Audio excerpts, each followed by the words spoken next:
بسم الله الرحمن الرحيم الحمد لله الذي هدانا لهذا وما كنا لنهتدي لولا أن هدانا الله والصلاة والسلام على رسوله محمد وعلى آله وأصحابه وأتباعه أجمعين أما بعد السلام عليكم ورحمة الله تعالى وبركاته.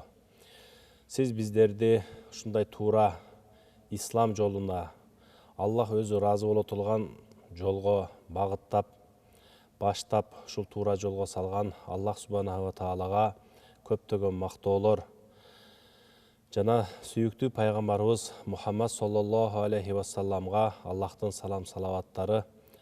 Урматтуу мусулман бир туугандар, урматтуу телекөрүүчүлөр, сиздерге Аллахтын жакшылыгы, тынчылыгы, берекеси болсун деп сиздер менен саламдашам. Барыңыздарга бүгүнгү улук жума күнүңүздөр дагы бир жолу куттуу, берекелүү, дуалар кабыл болгон, ибадаттар кабыл болгон, Аллахтын жакшылыгы, мээрими жаап турган берекелүү жакшы күндөрдөн болсун деп тилеймин. Бүгүнкү сиздер менен маселе кыла турган сабагыбыз мына бүгүнкү күнгө чейин канча жолу укканбыз, өтө көп жолу укканбыз. Бул исламдагы 5 түркүк болгон. Буниял ислам аля хомсин. Ислам дини 5 нерсенин үстүнө куралган. Алар келме келтирип, ыйманга келүү, андан кийингиси намаз, андан кийингиси зекет, андан кийингиси Рамазан айындагы орозону кармоо, жана акыркысы бул ажылыкка, эгер мал мүлкү, ден соолугу, жол амандыгы туура келгенде ар бир мусулман пенде ушу ажылык сапарына барып, ажылык ибадатын аткаруу, ушул 5 нерсенин үстүнө ислам дини куралган деп көп жолу угуп келгенбиз.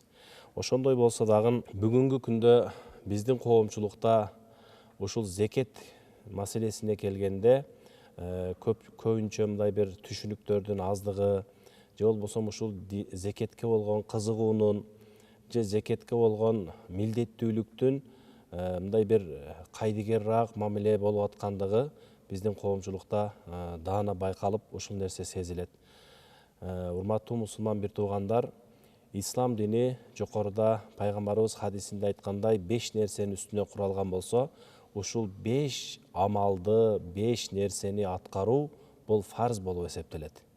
Ыйманга келүү жана 5 убакыт намазды өз убактысында ада этүү, кайым кылуу, жокоруда айткандай зекет берүү, ажылык кылуу, Рамазан айын орозосун кармоо деген ушул 5 нерсени аткармайын исламды толук аткардык дегенге батын албай калабыз. Ошондуктан намаз эле окуп койдум, Рамазан айындагы орозону кармап койдум, же болбосо ажылыкка барып койдум деген менен исламдын үркүндөрү толук болбой калат. Мусулман киши сөзсүз түрдө жокоруда айтылган 5 нерсени аткарууга бул милдеттүү да болот. Экинчиден ошол нерселерди аткаруу менен сооп да алат жана ошонун жыйынтыгы менен Аллах таалам өзү сүйгөн пенделери үчүн урматтоо максатында даярдаган бейишке дагы ылайыктуу болот. Зекет деген маселе аябай чоң маселе болуп эсептелет. Өзү исламда ибадаттар 2 түргө бөлүнөт. Ислам ибадаттары тышкы жана ички ибадаттар болуп бөлүнөт. Захири жана батини деп айтылат бул ислам араб терминдери менен айтканда. Тышкы ибадаттар албетте бул кишинин жашоосунда дине мүчөлөрү менен аткарыла турган, тили менен аткарыла турган, же болбосо ажылыкка окшоп мал мүлкү менен аткарыла турган, же Рамазан айындагы орозого окшоп дене мүчөсү менен аткара турган ушундай амалдар бул захири амалдар болуп эсептелет.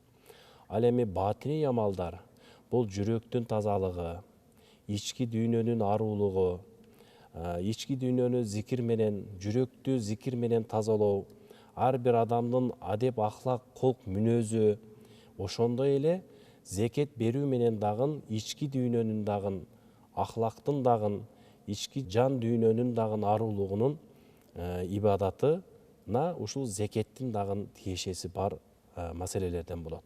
мына намаз окуп атабыз, намаз окуп атабыз, дарат кылып атабыз, же болбосо бир сооптуу иштерди жасап атабыз, көпүрө салып атабыз, мектеп салып атабыз, мечит салып атабыз.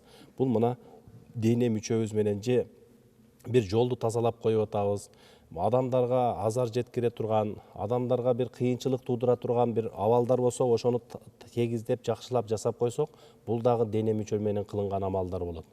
Ал эми тил менен кылынган амалдар болот. Мисалы үчүн бирөөгө жакшы сөзүбүздү айтабыз, зикир кылабыз Аллахты, жакшылыкка чакырабыз, жамандыктан кайтарабыз. Жана башка ушул сыяктуу амалдар ибадат болуп эсептелет дагы, тил менен болгон ибадаттар болуп эсептелет. Ошондой эле мал мүлк менен дагы аткарыла турган ибадаттар бар.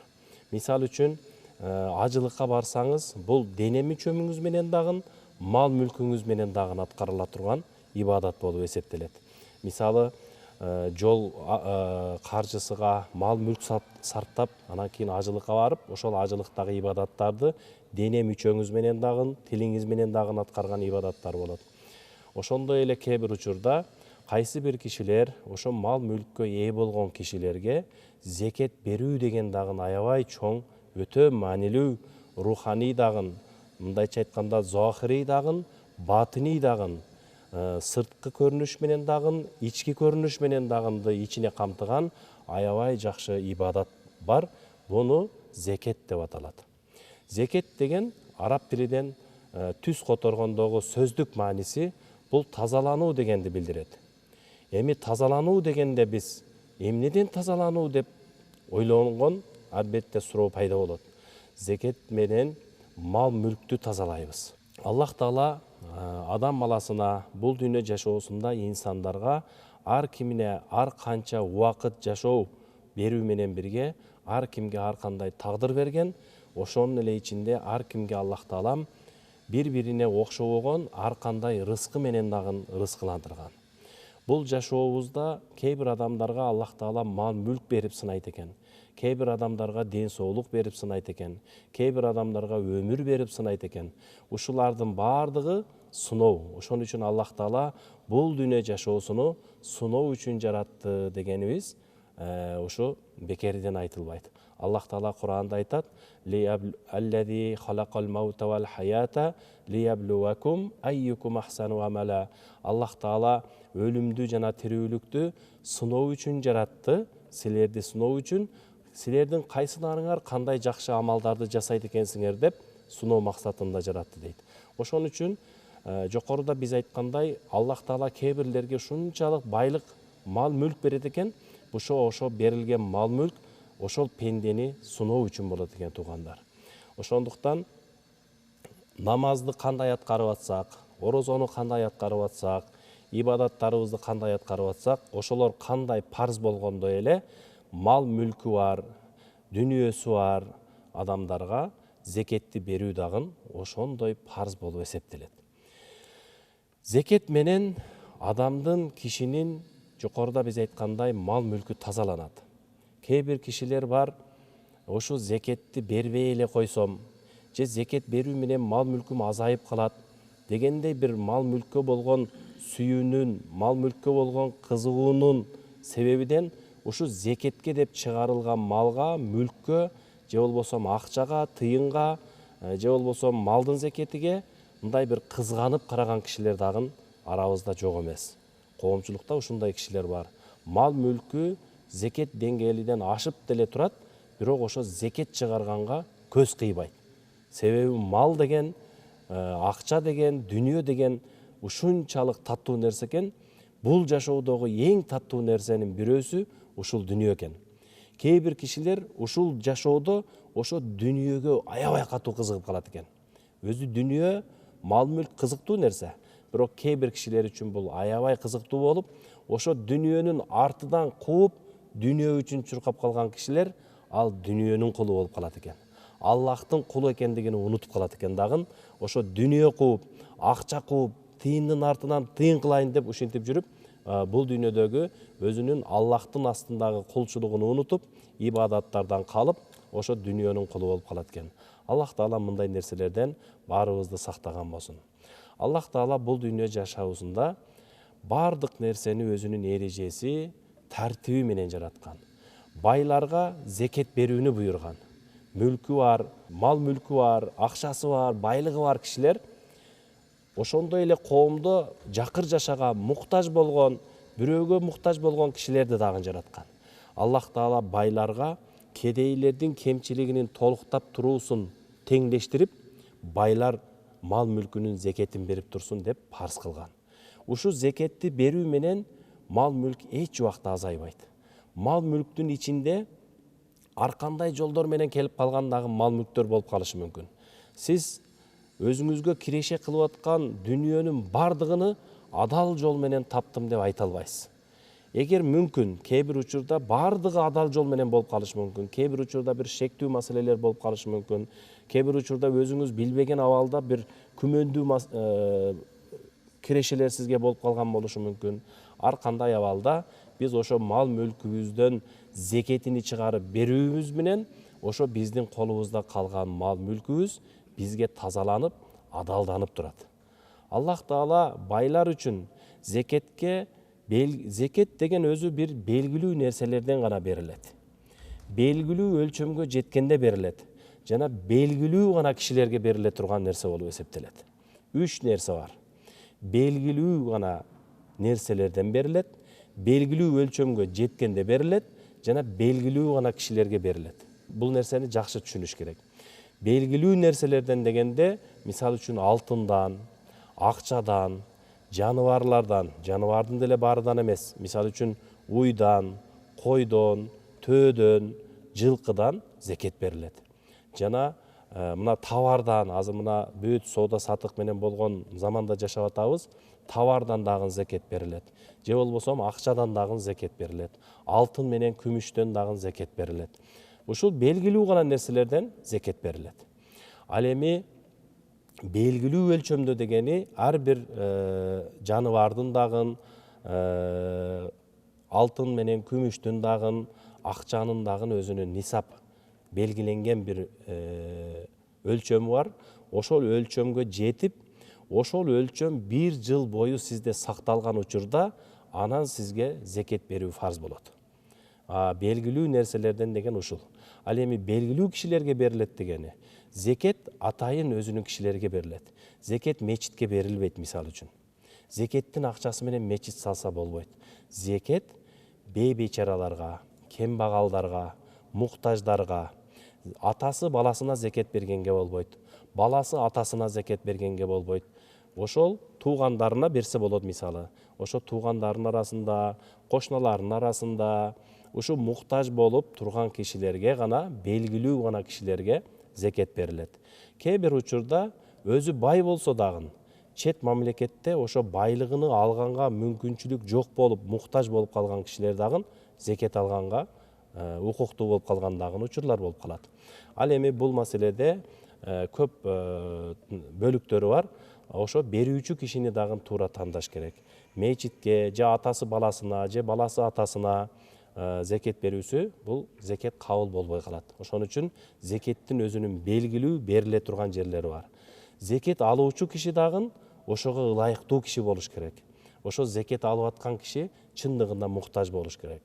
Анан кээ бир учурда муктаждыгы бар, бирок алгандан уялган дагы учурлар болуп калат. Кээ бир учурда зекет берген бир туугандарыбыз зекет алуучу болуп турган жакты өзүнөн төмөнүрөөк көрүп, өзүнөн ылдыйраак көрүп, мына мен сага зекетим менен жардам кылып коюп атам дегендей кылып, мен сага жакшылык кылып өткөрүп коюп атам дегендей кылып мамиле кылып калган учурлар болуп калат. Мындай нерседен арылыш керек. Зекет деген нерсе бул ибадат, туугандар. Сизден Аллах Таала мүмкүнчүлүк берип, зекет бере турган деңгээлдеги жашоону Аллах сизге тартуулагандан кийин, ал ибадатыңызды сиз өзүңүздүн кичипейилдигиңиз менен, адамгерчилигиңиз менен, адеп ахлагыңыз менен, туура жүрүш турушуңуз менен ошо зекетиңизди берсеңиз, ошондо ал зекет болот. Анан зекет алып аткан кишини кемсинтип, мына мен сага 5 жылдан бери зекетимди берип атам, ошонун эсеби менен сен мындай турмушуңду оңоп алдың, же дагы бир башка дегендей кылып, ага зекет бергениңиздин себебиден басмырлап же болбосо бир милдет кыла турган болсоңуз, ал зекетиңиз өзүнүн ордундагы зекет болуп эсептелбейт. Ошондуктан зекет алып аткан кишиге караганда берип аткан кишиге бул кубанычтуураак ибадат болуп эсептелет. Аллах Таала сизге мал мүлктү берип, зекет берүү мүмкүнчүлүгүн берсе, бирок зекет алганга киши жок болуп калса, сиз зекетиңизди кимге берип бул ибадатыңызды бүтүрөт элеңиз? Ошондой муктаждыктар пайда болуп калат. Эгер зекетти берейин десеңиз, зекет алганга киши жок болсо, сиз зекет бере албайсыз, зекет берүү деген ибадатты кыла албай каласыз. Ошондуктан зекет алып аткан кишиге аябай жакшы, кичипейилдик, адеп ахлактуулук, ушундай бир мамилени көрсөтүү менен бирге биз ошо зекетибизди беришибиз керек. Зекетти берип жаткан учурда албетте ошо бул бир жыл айлангандан кийин деп жокоруда айтып өттүк. Бир жыл айлангандан кийин ошо сиз зекетке деп чыгарып аткан нерсеңиз ниетиңизде зекет деп кетсе, ошол зекетке өтөт. Анан ал мүмкүн сиз тааныбаган кишинин колуна барып тийиши мүмкүн, бирок ошол нерсени сиз чыгарышыңыз менен, зекетке деп чыгарышыңыз менен, ошо ниет менен сиздин мойнуңуздагы зекет берүү деген фарздан кутулуп, ошол зекет берди деген ибадаттын ээси боло аласыз. Зекет үй жаныбарлардан берилет, кээ-бирлерден жокоруда айткандай койдон, уйдан, жана акчадан, алтындан, күмүштөн, же болбосо товардан, же иштетилбей турган, мисалы үчүн үйлөр болушу мүмкүн, жерлер болушу мүмкүн, ушу өспөй турган дагы өсүп тура турган жана өспөй турган мүлктөр болот да. Ошо өспөй турган мүлктөрдөн дагы зекет берилет. Ал эми мына дан эгиндериден, мөмө жемиш эгиндериден, түшүмдөрдөн дагы зекет берилет. Аны үшүр деп аталат исламда. Ал да эле негизги зекеттин ичине кирет, бирок аталышы үшүр болот дагы. Ал мисалы үчүн мына жерден алынган бардык мөмө жемиштер дейбизби, жашылчалар дейбизби, дан эгиндери дейбизби, ушу жерден алынган бардык түшүмдөн үшүр берилет. Ошол үшүр түшүмдүн зекети болуп эсептелет. Ал эми жокоруда биз айтып өткөн бардык зекеттин түрлөрүндөгү өзүнүн өлчөмү бар, ошол өлчөмгө жеткенде берилет. Бирок мына бул түшүм болгон, үшүр болгон маселеде жерден алынган нерсенин жалпы көлөмүнүн 1/10 бөлүгү ошол үшүр катары берилет. Үшүр деген сөз өзү 1/10 деген сөздү түшүндүрөт. Мындай сөздүк котормосу. Үшүр деп арабчадан алынганда 1/10 деген сөздү билдирет. Мисалы үчүн биз эгин талааларыбызга картошка себишибиз мүмкүн, буудайдан кандуу эгиндерди себишибиз мүмкүн, өрүк багыбыз болушу мүмкүн, жүзүм багыбыз болушу мүмкүн, пияз өндүрүшүбүз мүмкүн. Кыскасы эмне гана болбосун, жерден өндүргөн нерсебиздин бардыгынан үшүр беришибиз керек. Бирок ошол үшүрдү алган түшүмдүн жалпысынын 1/10 бөлүгүнү үшүр катары беришибиз керек. Кээ бир кишилер үшүр бергенде, мен бул жерден мына 10 тонна буудай алыш үчүн мен мынча расход кылдым, анан расходду чыгарып, андан кийин үшүр беремин деп ойлоп калыш мүмкүн. Андай болбойт. Үшүр деген нерсе ошол сиз эгин талаадан алган буудай болобу, картошка болобу, пияз болобу, эгин талаадан алган жалпы нерсени алып, ошонун 1/10 үшүргө бересиз дагы, анан сизде 90 бөлүгү калат да, 9 бөлүгү калат. Ошо 9 бөлүгүдөн анан сиз кеткен чыгымыңызды чыгарасыз. Ошондо үшүр берүүнүн эң туура жолу болуп эсептелет. Урматтуу мусулман бир туугандар, албетте бул зекет деген, үшүр деген тема аябай чоң тема болгондуктан, муну бир эле сабагыбызда сиздерге айтып жеткиргенге үргүлбөйбүз. Ошондуктан мен сиздерге өзүбүздүн башыбыздагы милдет катары, жооптуу киши катары зекет берүү, намаз, орозо кандай парз болсо, ошондой парз экендигини сиздерге эскертем. Мал мүлкүңүздөрдөн, эккен тиккендигиңиздерден зекетиңиздерди бериңиздер. Бул милдет эгер аткарылбай калса, кыяматта буга жооп берүү аябай оор болуп калат. Ошондуктан зекет үшүрлөрүбүздү тиешелүү жерлерге берейли. Аллах Таала өз малыны Алланын жолунда сарп кылгандарга убада кылган жакшылыктарды барыңыздарга насип кылган болсун. Кудай Таалам бүгүнгү күнүңүздөрдү куттуу берекелүү кылсын. Жана ушул күнгө чейин зекет үшүрүн берип аткан мусулман бир туугандарыбыздын зекет үшүрлөрүнү Аллах Таалам өзү кабыл кылган болсун. Ассаламу алейкум ва рахматуллахи ва баракатух.